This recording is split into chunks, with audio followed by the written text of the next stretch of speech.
Primero que nada, Martín, una vez más, igual que todos los demás, darte las gracias. Yo sé el esfuerzo que hay detrás de esto, es tu séptima versión de tu curso, que ha ido adquiriendo características especiales. Esta última versión con ambiente pandémico, ahora cuando ya la tecnología se hace habitual y estas cosas son casi pan de cada día. Así que muchas gracias por la invitación a compartir un poquito acerca de nuestras propias experiencias. La siguiente charla, que tiene que durar 20 minutos aproximadamente, se trata de la emergencia hipertensiva y tenemos como 20 minutos para ponernos de acuerdo.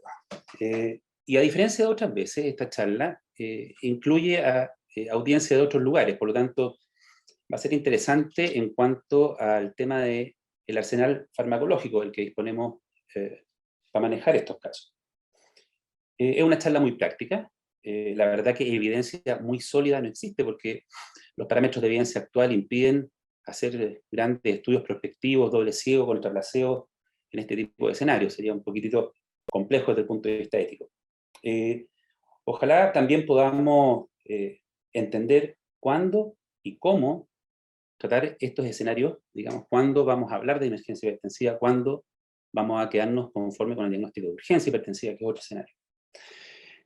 Entonces, sin dilatar más, comenzamos. Esto siempre lo presento al principio, básicamente para reflejar que hay cierto hilo conductor en esta cuestión. Desde que somos pacientes o son pacientes normotensos hasta la emergencia. Hay un cierto hilo conductor, sin perjuicio de que a veces nos podemos saltar las etapas. Pero más o menos, y no hay que centrarse en el guarismo, en el número, pero para tener ciertos puntos de referencia, cierta cardinalidad, ¿no es cierto? Ahí abajo ustedes pueden ver cómo acompañan estos estados de la presión arterial cifras. Y en general, para tener un punto de referencia, decimos que sobre 180 con 110 entramos en el mundo de la hipertensión severa asintomática, de la crisis hipertensiva, ¿no es cierto? La urgencia cuando ya aparecen algunos síntomas que no necesariamente denotan daño de órgano blanco, y finalmente la emergencia, cuando logramos documentar que hay daño de órgano blanco de tejido. Entonces, la primera pregunta importante antes de pasar al tema fundamental, esta charla antes era más amplia, incluía mucho de fisiología, hoy día nos vamos a remitir al tema terapéutico, pero no obstante aquello, tenemos que saber todavía definir bien cómo llegamos a nuestro diagnóstico. Entonces, estamos frente a una hipertensión severa y la pregunta fundamental es si hay o no hay, o sospechamos o no, el daño de órgano blanco. Si no lo sospechamos, estamos frente a una urgencia hipertensiva, ¿no es cierto? Y estos pacientes generalmente terminan en la urgencia, y lo que se debe hacer ahí es intentar controlar levemente la presión y remitir a un control ambulatorio con su médico tratante. Y en el otro lado, en donde sí hay sospechas fundadas para pensar en daño de órgano blanco, se está probablemente frente a un cuadro de emergencia hipertensiva, en donde el control y el tratamiento tiene que ser inmediato y no hay que en ningún caso intentar normalizar las presiones arteriales. En ninguno de los dos problemas. Pues bien, en ese escenario, y en algunos casos también, ¿no es cierto?, presiones sobre 160, 110, en algunas excepciones, niños, embarazadas. Suponemos que estamos frente a una emergencia hipertensiva, en donde hay compromiso de algo que vamos a ver más adelante, que es la función de autorregulación, y por eso es importante tener cuidado a la hora de decidir cómo tratar. Comentando esto, un poquitito de fisiología, la autorregulación, como ven en este cuadro, se refiere a que en estos pacientes crónicos que llegan a esta condición, las presiones de perfusión adecuada del cerebro, por ejemplo, han subido mucho. Y por lo tanto, hacer cualquier cambio brusco, ¿no es cierto?, de presiones, va a derivar en probablemente hipoperfusiones de territorios críticos, particularmente el cerebro. Por lo tanto, como dice acá abajo, el descenso debe ser controlado de la presión, no hay que intentar normalizarlo, cuestión que nosotros vemos hasta el día de hoy. La máxima expresión de ello es el nifedipino sublingual. Y el desplazamiento a la derecha de la curva, presión, flujo, genera marcada reducción de flujo, isquemia, incluso infarto. Por lo tanto, esto requiere una monitorización especial, el escenario de emergencia hipertensiva, y por lo tanto, estos pacientes deberían estar vigilados, monitorizados de manera multiparamétrica, y eso supone su manejo en unidades de cuidado intensivo. Por lo tanto, una vez hecho el diagnóstico, la primera medida terapéutica es trasladar a estos pacientes a una unidad de cuidado intensivo donde tengamos la apropiada nivel de invasión y monitorización. Entonces, Una vez ahí, todos los que hemos estado en alguna unidad de cuidado intensivo o una unidad coronaria sabemos que necesitamos ocupar agentes de acción rápida, dígase también de acción rápida, de vida media corta y fácilmente titulables, ¿no es cierto? Debemos disponer de una línea arterial, porque si no, nuestra medición puede ser muy imprecisa. Tenemos que evaluar muy bien el estado del volumen extracelular para definir cuánta natriuresis vamos a ocupar, cuánto diuresis. Tenemos que tratar de ver, investigar etiología, buscar órganos blancos, mecanismos involucrados y recursos de monitorización. Eso es bastante obvio. Hay que intentar bajar la presión arterial diastólica de manera suave, y eso supone de un día a un 15% de la diastólica, o bajarla de 110 en un rango de 30 a 60 minutos. Estoy dando números que son básicamente puntos de referencia. Esto no es una religión, así que esta cuestión lo que nos da es un marco para que podamos movernos de una manera razonable. Salvo en, como ven ustedes acá, la enfermedad aórtica aguda, en donde la bajada tiene que ser súper rápida. Y tenemos que tratar de llegar a presiones medias bajo 60 mientras resolvemos el problema y tomamos la decisión del tratamiento final en ese escenario en particular. Y ni bien lleguemos a cierto grado de control, hay que intentar lo antes posible, sin atarantarse, iniciar el tratamiento con fármacos de vía oral y el lento retiro de la estrategia endovenosa. Eso es más o menos el marco general. Acá hay una parte interesante, por lo menos para los que ejercemos la profesión acá en nuestro país, en Chile. No sé qué pasará en el resto de Latinoamérica, tenemos invitados de todos lados. Puse en amarillo ahí con el destacador del PowerPoint, me disculpan el mal pulso para ponerlo. Los fármacos que se recomiendan en la guía, esta guía se mantiene hasta el día de hoy, le revisé el último update ayer. Si ustedes ven, se menciona ahí nicardipino, fenoldopam, esmolol, metoprolol, nicardipino de nuevo, todo bastante poco familiar con los recursos que contamos nosotros acá en nuestra práctica. Acá está la otra recomendación. Se siguen repitiendo estos fármacos con los cuales no estamos tan familiarizados acá. En Latinoamérica, este es un cuadro mexicano, aparece un nuevo chico en el barrio, que de nuevo no tiene mucho, que es el uradipilo, y que en las guías norteamericanas no está muy incluido, me temo, porque todavía pareciera ser que no está del todo aprobado por la FDA.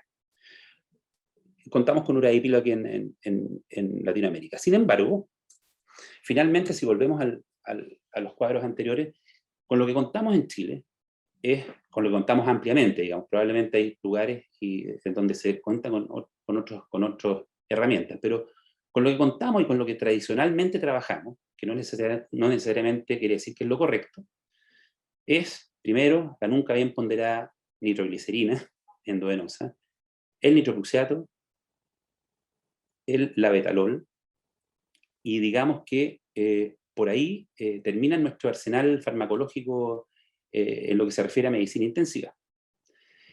Existe, hasta donde tengo entendido, en algunos casos pediátricos, el uso de nicardipino, que es un bloqueador de calcio, pero no contamos con fenoldopam y no contamos con uratidilo sí contamos. Entonces vamos derecho a el uso y las características de estos fármacos.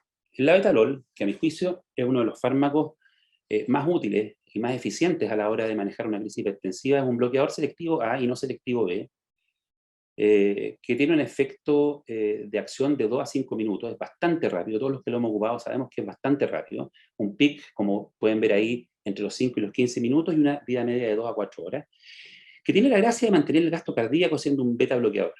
Eso nos da un poquito más de libertades en escenarios en donde hay cierto grado de disfunción del ventrículo izquierdo.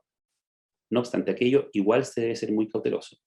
Reduce la resistencia periférica, pero mantiene el flujo sanguíneo coronario, el flujo sanguíneo renal, y tiene un mínimo paso placentario, lo cual hace un excelente candidato en las hipertensiones y embarazo.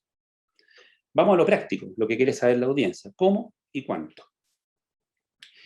La recomendación del fabricante es un bolo de 20 miligramos para iniciar, y luego seguir en una BIC que se va modificando cada 10 minutos en el rango de 1 a 2 miligramos kilo. Es un fármaco que uno en la práctica puede ver fácilmente cómo titular la acción que estamos buscando en términos de control de la presión arterial, y es ampliamente disponible. Como les decía, un bloqueador selectivo alfa-1 y no selectivo beta, con una diferencia de potencia alfa-beta de 1:7, por tanto hay que tenerlo eso muy claro a la hora de ocuparlo en algunas crisis serotoninérgicas o adrenérgicas. Y bueno, esto es lo mismo que había dicho antes, disculpen. Luego, hay un segundo fármaco beta bloqueador que se ocupa poco. Sí hay cierta disponibilidad, particularmente en el ambiente de pabellón, que es el esmolol, que es un beta bloqueador bastante ideal, como pueden ver ahí, con una vía media de 20 minutos, que se ocupa mucho en hipertensión severa postoperatoria, de la cual también vamos a mencionar en un ratito más. Permite mantener presiones cardíacas controladas, con frecuencia cardíaca controlada, y mantener el gasto cardíaco alto. Las dosificaciones son de 1 miligramo kilo en la carga, y después de 50 a 300 G, me equivoqué ahí, eso es una gamma kilo minuto en la infusión continua.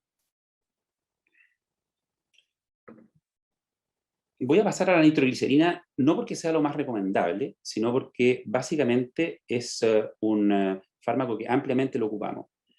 En lo personal, pienso que la nitroglicerina debiera ser un agente que debiéramos dejar para uso de manera coadyuvante en ciertos escenarios clínicos, particularmente en el edema agudo de pulmón, en donde todos estamos familiarizados con su uso, y en el síndrome coronario agudo en cuanto a manejo de básicamente el dolor. Es un venodilatador potente.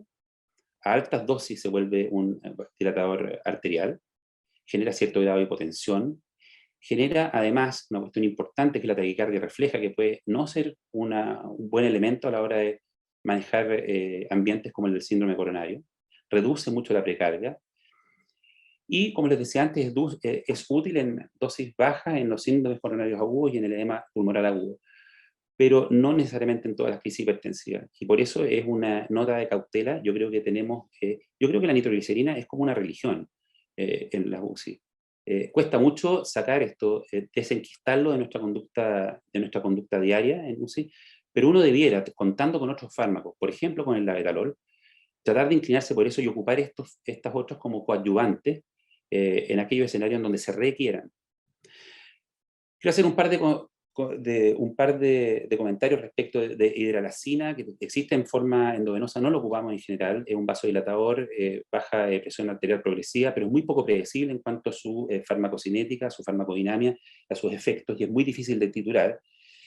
Y el uso de diuréticos, que básicamente lo reservamos para escenarios en donde el volumen extracelular está categóricamente aumentado. O sea, hasta aquí lo que llevamos es una recomendación local nuestra, considerando el arsenal disponible, del uso inicialmente del labetalol como un buen fármaco para controlar presión, nitroglicerina como un fármaco coadyuvante en escenarios específicos. Y este es otro buen conocido nuestro, que sí está recomendado, como vieron arriba, en varios escenarios clínicos, pero que no está exento de ciertas desventajas, que es el nitrocruciato. Es un vasodilatador arterial y venoso, y por lo tanto disminuye pre y postcarga. Es de acción bastante rápida. Y en escenarios, por ejemplo, como los síndromes aórticos agudos, que es una verdadera emergencia hipertensiva, probablemente la más peligrosa de todas, es muy, muy útil a la hora de generar control total de la presión arterial y lograr bajas súper significativas en muy poco tiempo. Sin embargo, en otros escenarios puede ser más o menos incluso perjudicial. Disminuye el flujo sanguíneo cerebral, aumenta la presión intracraniana. Por lo tanto, hay que tener cuidado en escenarios de encefalopatía hipertensiva y en escenarios post-accidente cerebrovascular. En la enfermedad coronaria pudiera tener también algún grado de desventaja, porque puede generar un poco de secuestro en los tejidos periféricos y en la visceralidad. Y lo otro, como buen nitrato, genera taquifilaxia y tiene cierto grado de degradación por luz. Otro tema importante de esto es que genera metabolitos activos de cianato, ¿ah?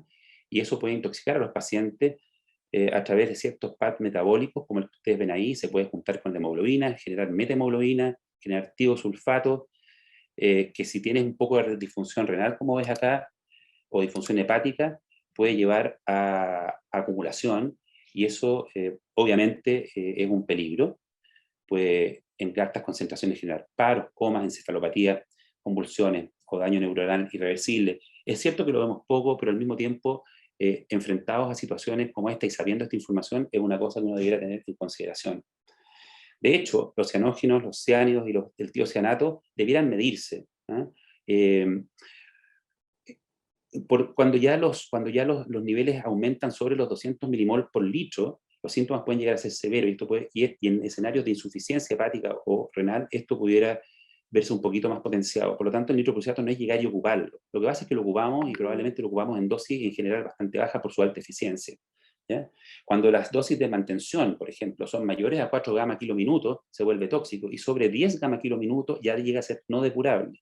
Por lo tanto, este fármaco, que lo ocupamos mucho, parecido a la nitro, que vendría a ser el peldaño 2, mi sensación es que en Chile la costumbre es partir con nitroglicerina y, si no funciona, seguir con nitroprusiato. Nunca es partir con la betalol, lamentablemente. Yo esto lo he dicho, creo que en las 7 versiones del curso, y me siento como Juan Bautista, esto como la voz del que predica en el desierto. Y por lo tanto, de nuevo, es una segunda opción como coadyuvante en plazos cortos, no olvidarse que tiene estos metabolitos.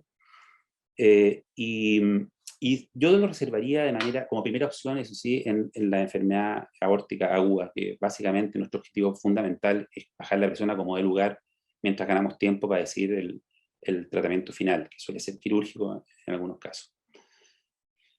Bueno, el urapidilo, eso sí está un poco más disponible, hace ya un tiempo. Es básicamente un antagonista, es un agonista, perdón, del 5-HT1A, que es básicamente un alfa bloqueador, digámoslo de alguna manera, del receptor de serotonina. Tiene acción rápida, es efectiva su acción casi en la totalidad de los casos, digamos. En emergencia hipertensiva, la carga es bastante fácil, es de 2,5 a 25 miligramos, y luego una bomba de infusión continua que va de 5 a 40 miligramos hora. No tiene efecto sobre el flujo coronario, no tiene efecto sobre el consumo de oxígeno miocárdico, no eleva la presión intracraneana. Como les decía, es un antagonista de bloqueador alfa, pero al mismo tiempo tiene un efecto agonista sobre los receptores de serotonina, lo que ayuda a generar un control de las taquicardias reflejas que acompañan de repente al control rápido de la presión arterial. Por lo tanto, es un fármaco bastante bueno. Llama la atención que las últimas guías, por lo menos del UpToDate, no esté ni mencionado, y eso me imagino que tiene que ver con lo que les comentaba antes, que puede haber algún grado de influencia de la certificación con la que cuentan estos fármacos. Por lo tanto, recapitulando, a mi modo de ver, con lo que contamos en la actualidad en nuestro país, son dos drogas bastante seguras, que es la betalol y urapidilo, dos drogas bastante conocidas por nosotros, que es la nitroglicerina y el nitroprusiato, y debiéramos ver la manera de tratar de un poco modificar el eje de acción del manejo de estos escenarios, propendiendo al uso de la betalol y urapidil, combinándolo con los otros, pero siendo muy conscientes de que nuestros tradicionales amigos nitroglicerina y nitroprusiato tienen algunos efectos que pueden ser no deseables. Voy a seguir acá. ¿Qué pasa con estas otras cosas que en algunos escenarios de emergencia se ocupan igual? Y quería hacer el comentario. Yo creo que estamos todos ya bastante conscientes de que el uso del difedipino genera un descenso descontrolado, puede generar daño renal, cerebral y miocárdico. Está bastante demostrado que el uso agudo y las bajas de presión aguda, no solo el difedipino, incluso el captopril sublingual, todo este tipo de estrategias de bajar la presión de manera rápida con agentes no titulables y difícilmente controlables, es una desventaja que deberíamos evitar. La nitroglicerina, por su parte, es un dilatador, como dijimos antes, genera taquicardia refleja, disminución de la precarga y el gasto cardíaco. Ojalá tratar de evitarlos en falla renal aguda y en accidente cerebrovascular. Y sí, hay que entender que es un coadyuvante, estamos todos de acuerdo en síndromes coronarios agudos. Y también yo diría en edema pulmonar agudo, todos hemos sido testigos cómo funciona y cómo ayuda, probablemente a través de la disminución brusca de la precarga. Pero siempre hay que intentar tratar de salir de estas condiciones de emergencia hipertensiva y reemplazar estos fármacos en la medida de lo posible y cuanto antes. Y la última que yo creo que ya no se está ocupando, yo hace mucho tiempo que no veo que se ocupe, pero sigue, uno lo sigue escuchando a veces, el uso de hidralazina. Nosotros en nuestra clínica, yo no lo he visto no lo he visto nunca en realidad, en los últimos 10 años. El uso de hidralazina endovenosa tiene vida media de 3 horas, lo que la vuelve un fármaco bastante impredecible. No sé si en otros escenarios, en otros lugares la están ocupando, pero a mí, en lo personal, un fármaco de vida media de esta magnitud, en escenarios como emergencia hipertensiva, en donde nosotros necesitamos ir reaccionando y titulando probablemente minuto a minuto, lo vuelve un fármaco de poca utilidad. Por supuesto que en la enfermedad aórtica aguda, como les decía, el uso de vasodilatadores más beta bloqueadores es fundamental, y en ese sentido el nitroprusiato, diría yo, que sigue siendo un fármaco de elección, si lo podemos manejar asociado a un beta bloqueador como la betalol. Cuanto mejor, disminuimos un poco la presión arterial, pero también disminuimos la velocidad de eyección del ventrículo izquierdo. Las alternativas son asociar nicardipino y fenoldopam, pero no contamos con ninguno de los dos en Chile, lamentablemente. Perdón. Quiero tocar un tema que en general lo habíamos dejado de lado en el curso de cardiología, porque básicamente pertenece a la esfera de las unidades de cuidados intensivos neurológica, pero no olvidarse que los accidentes cerebrovasculares en el contexto de la hipertensión son también emergencia hipertensiva. La presión arterial suele ser una respuesta fisiológica a un accidente cerebrovascular isquémico, por ejemplo, y la disminución de la presión arterial sin una cautela suficiente puede llevar a hipoperfusión e isquemia, eso es sabido, y por lo tanto hay que evitar el tratamiento el tratamiento muy intensivo de esta condición, salvo en escenarios en donde se habido o se programará una trombolisis, y en donde la presión arterial supera 220 con 120, que en los modelos fisiológicos es el límite superior de esta curva de autorregulación de la cual hablamos. Tratar de disminuir de 10 a 15% es lo mismo que el otro escenario en las primeras 24 horas. Asociado a vasopresores y volumen, aumenta en un 30% sus resultados. Lo mejor en estos escenarios, una vez más, es la betalol. No quiero volver a mencionar el nicardipino, que por alguna razón todavía no contamos con él, y salida lo antes posible a antagonistas del receptor de angiotensina. En el accidente cerebrovascular hemorrágico, son 4 puntos que me parecen interesantes. Hipertensión no significa aumento del sangrado necesariamente. A veces la misma hemorragia y la misma hipertensión pueden incluso ayudar a controlar el sangrado. No está tan claro cuánto participa la hipertensión en el aumento del sangrado. Las disminuciones bajas de presión pueden aumentar la hipoperfusión por el edema circundante a la hemorragia. Entonces, ojalá tener mucha cautela con las bajadas de presión, incluso en ambientes hemorrágicos. Algunas personas dicen solo por sobre 200 con 110. No quiero ahondar mucho en esto porque la información de los neurólogos puede ir cambiando de minuto a minuto y no quiero tampoco pasar a llevar su área de interés, pero básicamente estos conceptos generales es que hipertensión no necesariamente significa un aumento de sangrado. Muchas veces el edema asociado a la hemorragia genera una gran hipoperfusión en las áreas que circundan esta zona.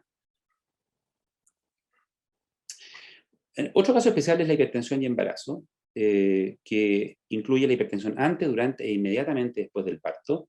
Acá somos un poco más exigentes y llamamos emergencia hipertensiva a aquello que supera los 169 con 110, en algunos centros 160 con 100 lo consideran una emergencia hipertensiva. Obviamente en los escenarios de preeclampsia, el uso de sulfato de magnesio propende a evitar los síndromes convulsivos y las convulsiones.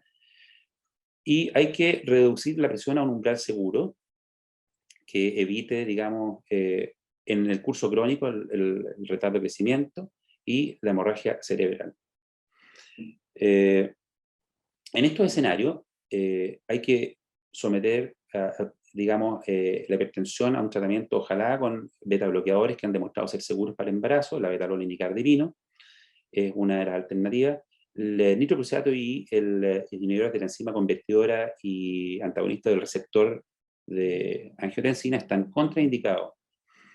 Estos escenarios clínicos son aquellos en donde presión arterial sistólica, como les decía, sobrepasa los 160, pero son escenarios donde la presión puede ser muy lábil. Por eso es que la UCI es absolutamente indicada en estos casos.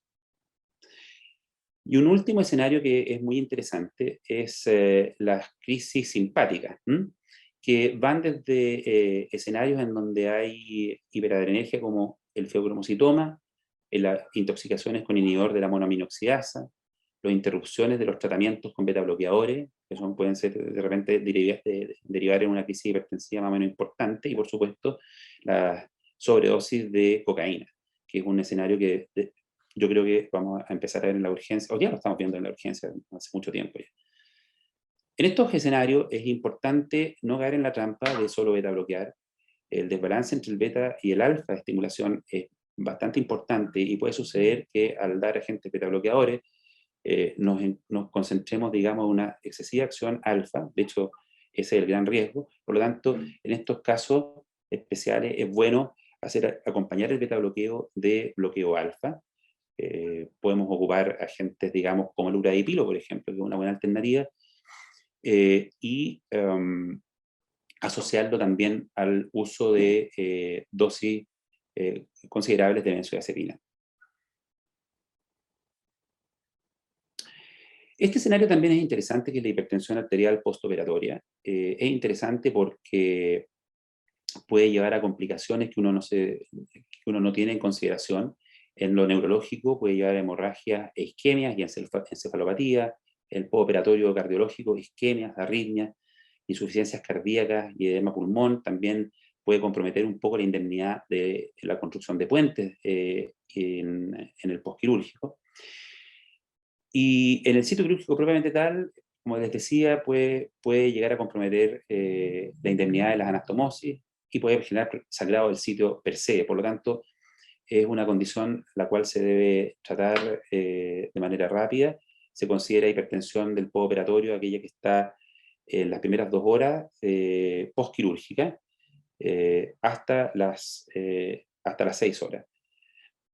Y en general, acá es donde el esmolol está bien ocupado. Nosotros sí disponemos de esmolol en el escenario nacional, y también el uradipilo está indicado en este tipo de setting clínico. Para ir cerrando y resumiendo y respetando los tiempos, lo primero es el correcto diagnóstico. Estamos todos acostumbrados a nuestros pacientes que se autodiagnostican, emergencias, parten a la urgencia siguen tratándolos, dan antihipertensivos, muchas veces lo hospitalizan. Un paciente que está con hipertensión severa asintomática, que no supera los umbrales que hemos mencionado anteriormente, puede ser tratado suavemente, digamos, con farmacología oral, no sublingual, en el servicio y en el box de urgencia, con las medidas terapéuticas que ya sabemos, calmar al paciente, eventualmente el uso de benzodiazepinas, una vez más no sublinguales, sino que más bien orales, para evitar los rebotes. Y con un control somero ya se puede derivar a su domicilio, y con control en las primeras 24-48 horas con su médico tratante.